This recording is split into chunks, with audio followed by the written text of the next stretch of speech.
कहानी की शुरुआत होती है साल 2150 में, जहाँ अमेरिका की सरकार को खबर मिली कि अंतरिक्ष में एक सैटेलाइट खराब हो चुकी है। तो उन्होंने मिरेकल नाम के एक सुपर हीरो को इस मामले की जांच करने के लिए अंतरिक्ष में भेजा। जैसे ही मिरेकल अंतरिक्ष में पहुंचा तो उसे वहाँ सैटेलाइट के ढेर सारे छोटे छोटे टुकड़े दिखाई दिए और वहीं एक एलियन स्पेसशिप उस पर हमला करने को तैयार खड़ी थी। मगर मिरेकल को अपनी काबिलियत पर पूरा यकीन था और उसने इनका खात्मा करने से पहले एक सेल्फी लेने की सोची। लेकिन अचानक उसे एहसास हुआ कि ये छोटे छोटे टुकड़े किसी सैटेलाइट के नहीं थे, बल्कि ये छोटी छोटी एलियन शिप्स थी जो धरती पर हाहाकार मचाने को तैयार थी। इसी समय टेक्नो नाम के सुपर हीरो को जोरदार धमाके की आवाज सुनाई दी तो उसने मिरेकल से बात करने की कोशिश की, पर तभी उसने देखा कि मिरेकल बेहोश होकर अंतरिक्ष से गिर रहा था। टेक्नो ने उसी समय उड़कर मिरेकल को पकड़ लिया, लेकिन उसी समय उसके जेट का फ्यूल खत्म हो गया और वो दोनों फुल स्पीड में नीचे गिरने लगे। तब उन्होंने बाकी सुपर हीरोज को मदद के लिए बुलाने का फैसला किया।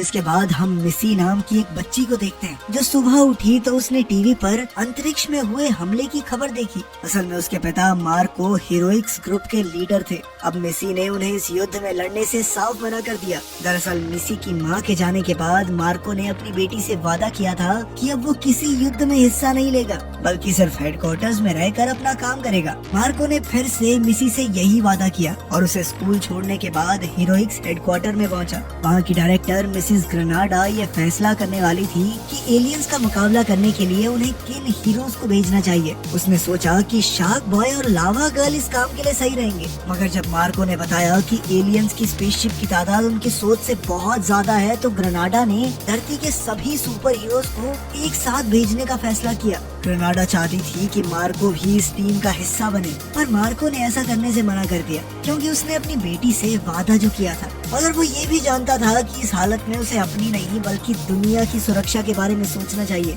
आखिरकार वो राजी हो गया और उसने अपनी खास कटाना निकाल ली। उधर स्कूल में कुछ लड़कियों ने पेड़ में फंसी बॉल निकालने के लिए मिसी की मदद मांगी। मिसी ने कहा कि मैं एक सुपर हीरो की बेटी जरूर हूँ, लेकिन मेरे पास कोई पावर नहीं है। खैर उसकी सहेलियों के जाने के बाद दो लोग मिसी के पास आए और उसे जबरदस्ती अपनी गाड़ी में बैठाकर हीरोइक हेडक्वार्टर्स में ले आए। वहाँ पहुँचने पर मिसी की मुलाकात मिसेस ग्रेनाडा से हुई। ग्रेनाडा ने उसे बताया कि जब भी कोई सुपर हीरो किसी मिशन पर जाता है तो उसके बच्चों को अंडरग्राउंड फोर्ट में सुरक्षित रखा जाता है ताकि हीरो को अपने परिवार की कोई चिंता न हो। अब मिसी को भी वहाँ भेज दिया गया। मिसेस ग्रेनाडा ने सभी बच्चों को शांति बनाए रखने को कहा और वहाँ से चली गई, लेकिन उसके जाते ही सभी बच्चे रूल्स तोड़कर उधम मचाने लगे। तभी मिरेकल के बेटे व्हील्स ने मिसी को देखा तो उसने मिसी को बाकी बच्चों के नाम और उनकी शक्तियों के बारे में बताया। ओजो नाम की एक लड़की के पास तस्वीर बनाने की पावर थी, कैपेला के पास आवाज की अद्भुत शक्तियाँ थी और वाइल्ड कार्ड नाम की एक लड़की के पास तो दुनिया भर की सारी शक्तियाँ थी,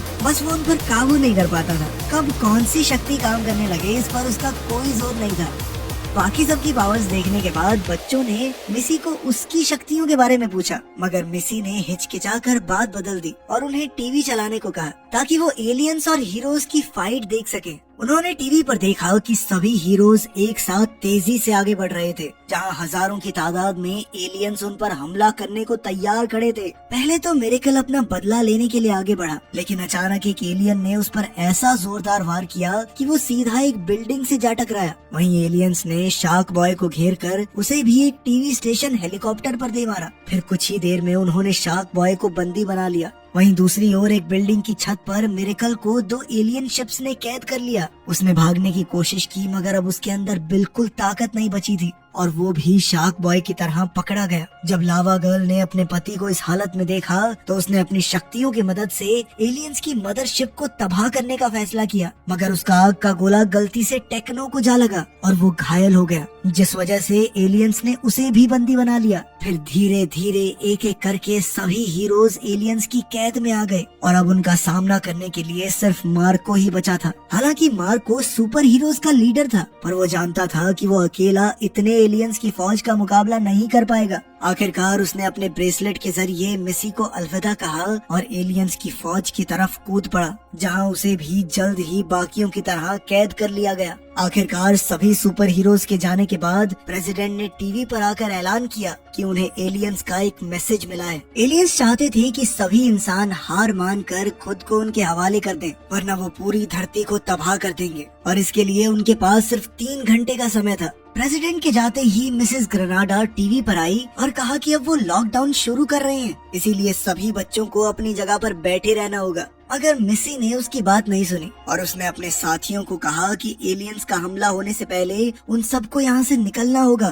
तब वाइल्ड कार्ड ने उससे पूछा कि वो कैसे जानती है कि एलियंस यहाँ हमला करने वाले हैं। तो मिसी ने उन्हें ओजो की बनाई तस्वीर दिखाई। असल में जब व्हील्स उसे सबकी शक्तियों के बारे में बता रहा था तो ओजो की बनाई हुई सारी तस्वीरें सच साबित हुई थी। तब मिसी ये समझ गई थी कि ओजो अपनी तस्वीरों से भविष्य बता सकती है। आखिरकार मिसी ने सबको दिखाया कि एलियंस वेंटिलेशन डक्ट के जरिए इस कमरे में घुसने वाले हैं, इसीलिए उन्हें जल्द से जल्द यहाँ से निकलना होगा। मगर वो लॉकडाउन में थे, इसलिए ये काम इतना आसान नहीं था। उन्होंने सोचा कि वो गार्ड्स को एलियन के हमले के बारे में बता देंगे, लेकिन गार्ड्स ने कुछ बच्चों की बातों पर यकीन क्या करना था। तब मिसी ने गप्पी को गार्ड्स से निपटने का जिम्मा दिया। असल में गप्पी शार्क बॉय और लावा गर्ल की बेटी थी और उसके पास जबरदस्त ताकत के साथ साथ बेहतरीन फाइटिंग स्किल्स भी थी। इसके अलावा वो पानी और बाकी लिक्विड्स को भी काबू कर सकती थी। गप्पी ने लगभग सारे गार्ड्स को चित कर दिया और आखिर में जो एक बचा था उसे नूडल्स ने अपनी इलास्टिक पावर से बेहोश कर दिया। फिर उन्होंने गार्ड्स का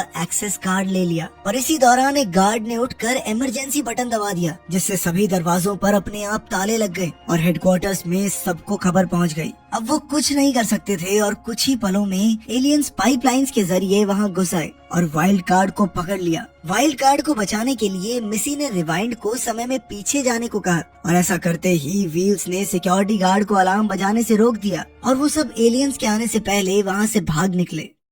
वहाँ नूडल्स अपने शरीर को बड़ा करके एक आदमी जैसा बन गया, लेकिन जल्द ही बाकी बच्चे पहचाने गए और गार्ड्स ने बाहर जाने का दरवाजा बंद कर दिया। अब उनके पास भागने का कोई रास्ता नहीं था, तो वाइल्ड कार्ड ने छत के छेद की ओर इशारा किया। तब मिसी ने कैपेला को अपनी धीमी आवाज का इस्तेमाल करने को कहा ताकि हेडक्वार्टर्स का स्टाफ हवा में उड़ने लगे। ऐसा करते ही सभी बच्चे इन लोगों को सीढ़ियां बनाकर छत पर पहुंच गए। फिर उन्होंने चुराए हुए एक्सेस कार्ड के जरिए एक केबल कार निकाली और जल्द ही बिल्डिंग से बाहर निकल गए। लेकिन बाहर जाते ही उन्होंने हेडक्वार्टर्स के कई एम्प्लॉयज को देखा जो उनका रास्ता रोके खड़े थे। अब उनसे बचने के लिए कैपेला ने अपनी शक्तियों की मदद से केबल कार को हवा में उड़ा दिया, लेकिन अब वो तेजी से एक बिल्डिंग से टकराने वाले थे और कैपेला केबल कार की दिशा भी नहीं बदल पा रही थी। तभी ऐन वक्त पर नूडल्स बाहर आया और एक पोल के साथ लटक कर केबल कार को घुमा दिया। फिर कुछ देर आगे बढ़ने के बाद कैपेला को सांस लेने में परेशानी होने लगी, तो उन सब ने एक जगह छुपने का फैसला किया।